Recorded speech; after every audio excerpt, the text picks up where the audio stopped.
नमस्कार, DN100 में आपका स्वागत है।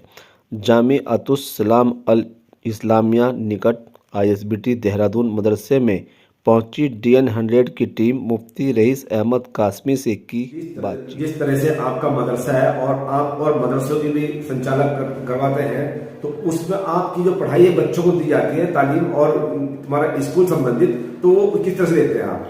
देखिए, हमने तो ये माने चेयरमैन साहब के ऐलान से पहले ही अपने मदरसे को दुनियावी तालीम के लिए मुस्तकिल यहाँ हमारे प्रिंसिपल मास्टर कुद्दूस साहब को रखा है। और आप ये देख रहे हैं कि ये इस तरह से हमने कई महीने से चालू करा रखी है। ये NCERT का सिलेबस है और हम लोगों को अपने बच्चों को प्रिंट आउट निकाल करके बिल्कुल स्कूलों के मैयार की तरह पढ़ा रहे हैं। हालांकि हमारे बच्चे हाफिज और कुरान में हो रहे हैं। आप ये जान सकते हैं इनकी कॉपियां कि ये हिफ्ज भी बेहतरीन हिफ्ज भी कर रहे हैं और बेहतरीन इंग्लिश लिख रहे हैं, बेहतरीन हिंदी लिख रहे हैं। तो ऐसे भी काम किया जा सकता है। कुर्ते पाजामे देख लीजिए किस कदर खूबसूरत हिंदी लिख रहे हैं बच्चे, और हम प्रिंट आउट निकाल करके स्कूलों की तरह मेहनत अपने बच्चों पर कर रहे हैं, साथ साथ भी कर रहे हैं इसी ड्रेस कोड के अंदर।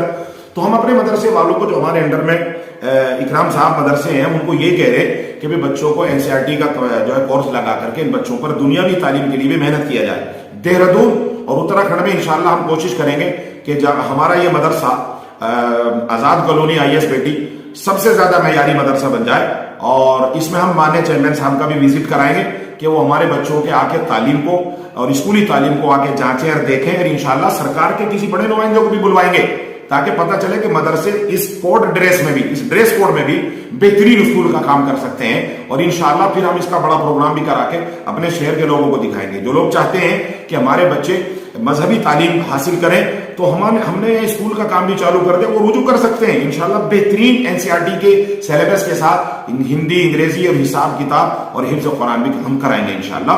और बाकी लोगों को हम अपने जो मेरे मातहत मदरसे चल रहे हैं उनको भी हमने इसी तरह का जो है हुक्मनामा जारी किया है कि वो ऐसा करें हमारे मातहत लोग। सादाब शम्स ने वक्फ बोर्ड के जो चेयरमैन हैं उन्होंने मदरसे को लेकर एक बात कही है कि मदरसे में एक कोड लागू किया, ड्रेस कोड लागू किया जाएगा, दूसरा NCERT की किताबें भी लागू की जाएंगी, तो उसमें आपका क्या कहना है?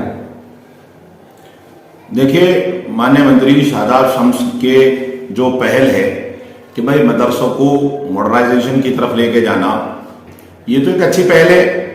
बाद मदरसों ने माननीय मंत्री जी के कहने से पहले ही हिंदी, अंग्रेजी और दुनियावी तालीम का माकूल इंतजाम कर रखा है, कर रहे हैं, इस पर काम हो रहा है।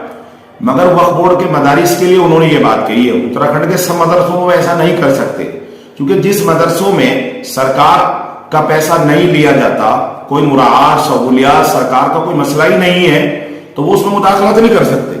और वो मदरसे जो मदरसा बोर्ड से रजिस्टर्ड है, मेरे ख्याल से वो मदरसा बोर्ड से सोसाइटी और मान्यता के लिए रजिस्ट्रेशन उन्होंने लिया है, वो उसमें भी मुदाखलत करने के जो है हकदार नहीं है।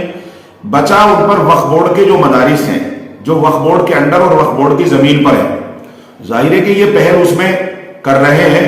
मगर मेरा मानना ये है कि ये कुर्ता पायजामा भी एक ड्रेस कोड है। भाई ड्रेस हर स्कूल का, हर कॉलेज का, हर यूनिवर्सिटी का अलग एक ड्रेस कोड होता है जो दूसरी यूनिवर्सिटी, दूसरे स्कूलों से नहीं मिलता। इसी तरीके से मदरसे वालों का भी एक ड्रेस कोड है कुर्ता पायजामा। तो सादाब शम्स को मेरे ख्याल से कंट्रोवर्सी में न बुझा करके कुर्ते पायजामे को ही ड्रेस कोड मान करके इस पर मेहनतें की जाए, न कि इनके कपड़ों को तब्दील करने की।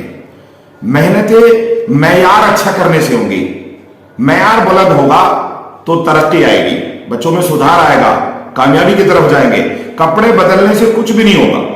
कपड़े बदलने से कंट्रोवर्सी हो जाएगी, और ये कंट्रोवर्सी इतनी लंबी चली जाएगी कि वो लोग बाज इलाकों में लोग चेयरमैन साहब की इस बात से गैर मुत्तफिक होकर के इधर उधर की बातें करेंगे और फिर आपस में तसादुम जैसी शक्लें होंगी। तो मैं समझता हूं एक तो बात ये हो गई कि मदरसों में NCERT की किताबें और सिलेबस लागू करना अच्छा काम है, बच्चे दुनियावी और असली तालीम की तरफ जाएंगे, हम उसका इस्तकबाल करते हैं। हम लोगों को कहते हैं कि चेयरमैन साहब का साथ दें, मगर चेयरमैन साहब को यह है कि अगर सब मदरसे वाले इस बात को शायद कबूल नहीं करेंगे। मिसाल के तौर पर एक बहुत बड़ा दीनी इदारा वक्फ बोर्ड का मदरसा रहमानिया है रुड़की में, वो बहुत पुराना, सदियों का पुराना मदरसा है, और उसका खास पहचान है रुड़की के अंदर कि वो मजहबी वक्फ बोर्ड का मजहबी मयारी मदरसा है, और वहां जो है सिलेबस भी दोनों तरह के लागू हैं। अगर ये वहां कहेंगे कि भाई कुर्ता पायजामा छोड़ करके आप ड्रेस कोड में आओ तो कंट्रोवर्सी शुरू हो जाएगी। तो ये फिर 2-4 मदरसे वाले भी इनसे अगर इलझ गए। अगर ड्रेस की बात करें तो क्या ड्रेस कोड में पैंट शर्ट आ सकती है? जाहिर है ड्रेस कोड तो यही है, वरना ये तो जैसे कि उसमें माना जाता है कि जो मदरसे होते हैं अक्सर बच्चे नीचे बैठकर पढ़ते हैं, तो उसमें पैंट पर बैठकर पढ़ पाएंगे? देखिए, बात ऊपर बैठने की और नीचे बैठने की बिल्कुल नहीं है भाई। मदरसे वालों के पास असासे नहीं है, एक तो ये बात। दूसरे, कुरान अजीम की तालीम वो एक ऐसी तालीम है जो इंसानियत लाती है, जो तवाज़ो लाती है, और जो इंसान को अपने को छोटा और दूसरे को बड़ा बनाना सिखाती है। मदरसों को करीब से लोगों ने देखा ही नहीं। दारुल उलूम जैसे मयारी और बड़े इदारे में, जो दुनिया का अजीम शान इदारा है, बड़ी बड़ी किताबें बुखारी शरीफ नीचे बैठ के पढ़ते हैं, इसमें तवाज़ो ज्यादा है, इसमें मयार बुलंद होता है। बच्चों के ऊपर बैठने से पढ़ने में कोई एतराज नहीं, लेकिन कहीं ऐसा ना हो कि न खुदा ही मिला, न विसाले सनम, न इधर के रहे न उधर के रहे, कि इन बच्चों को मॉडर्न बनाने के चक्कर में न तो ये स्कूल रहे और न ये मदरसे रहे।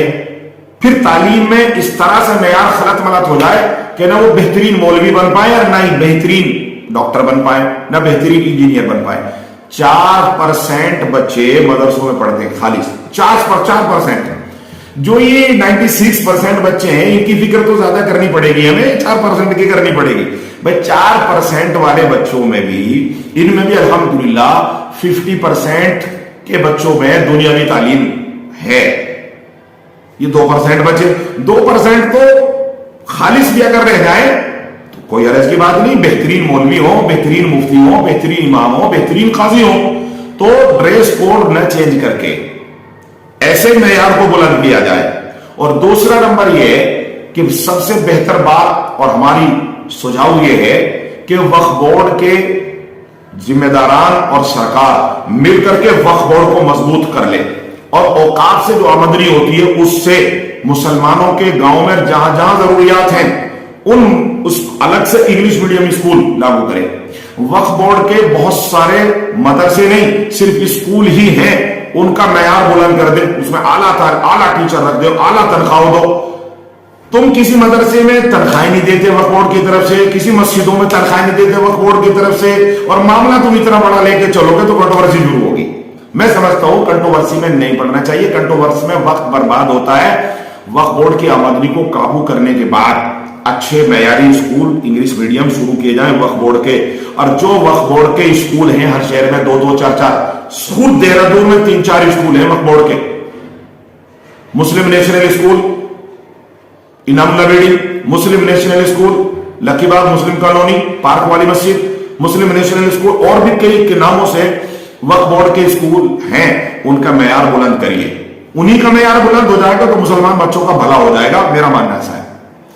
एक बात और भी कही है कि इसमें जो पीरियड होता है तुम्हारा आलिम बनने का, मौलाना बनने का, 4 साल का उसमें टाइम होता है, तो क्या उसमें 10 साल तक, अगर ये बात कही गई है 10 साल तक पीरियड उसमें पढ़ाया जाएगा तो यह सही रहेगा, क्या रहेगा? नहीं, वो मौलवी बनने का तो 8 से 9 साल का टाइम होता है। हाफिज बनने का, हाफिज चूंकि हिफ्ज आमतौर पर कितना भी स्लो बच्चा चले तो वो कुरान अजीम को हिफ्ज करने में, बाय हार्ट करने में 3 से 4 साल में कर लेता है। बाज बच्चे इतने ज़हीन होते हैं वो 1.5 साल में भी कर लेते हैं, बाज बच्चे इतने ज़हीन होते हैं वो 1 साल में भी कर लेते हैं। थोड़ी सी उम्र में बच्चे हिफ्ज कर लेते हैं। तो मैं समझता हूं कि अगर कुरान अजीम के लिए उन बच्चों को 10 साल तक रोका जाएगा, वो बेहतरीन हाफिज नहीं बन पाएंगे। उनके जहनों में यह आ जाएगा बच्चे को तो कंटिन्यूस, जिनको हाफिज बनना है वो हिफ्ज की लाइन पर इतनी मेहनत करनी पड़ती है कि वो जो है फिर उस लगातार मेहनत करते हैं उसके ऊपर 3 साल 4 साल, इससे ज्यादा बच्चा अगर लगाता है या तो वो कुन ज़हन है या फिर उसके जहन में कुरान अजीम की बहुत ज्यादा अहमियत नहीं बैठेगी। अगर इसके साथ साथ 10 साल तक इसको फैलाएंगे तो वो बेहतरीन इमाम, बेहतरीन कारी, बेहतरीन हाफिज शायद नहीं बन पाएंगे। मदरसे में जो पढ़ाई होती है, तालीम जो दी जाती है, वो कितने घंटे दी जाती है, और जब अगर किताबें लागू करते हैं तो कितने घंटे लगेंगे, तो टाइम बच पाएगा इस पर? देखिए, तो हर मदरसों का निज़ाम अलग अलग है। ये तो हर मदरसों का जो है निज़ाम अलग अलग है। जैसे हमारे नदवा जो है सिलेबस के मदरसे हैं, उनका निज़ाम हो, ये जो स्कूलों का निज़ाम है کہ وہ صبح 8 بجے سے 1 بجے تک 2 بجے تک اس کے بعد وہ اپنا نظام کرتے ہیں. ایسی بعض اور مدرسوں نے بھی اس طرح کا سسٹم لاگو کیا ہے. وہ تو مدرسے والے. مگر جو بچے خالص حفظ کرتے ہیں اگر ان کے اوپر NCERT کی کتابیں زیادہ لاد دی گئی تو پھر وہ 3 سال میں 2.5 سال میں حفظ نہیں کر پائیں گے اور پھر وہ پھیلاؤ ہو کر کے چونکہ حفظ کو مسلسل جو ہے نا چاہیے وہ نہیں مل پائے گی تو ظاہر ہے ان کو 6-7 سال لگ سکتے ہیں اور پھر وہ بیچ میں ممکن ہے کہ وہ صحیح حافظ بھی نہ بن پائیں.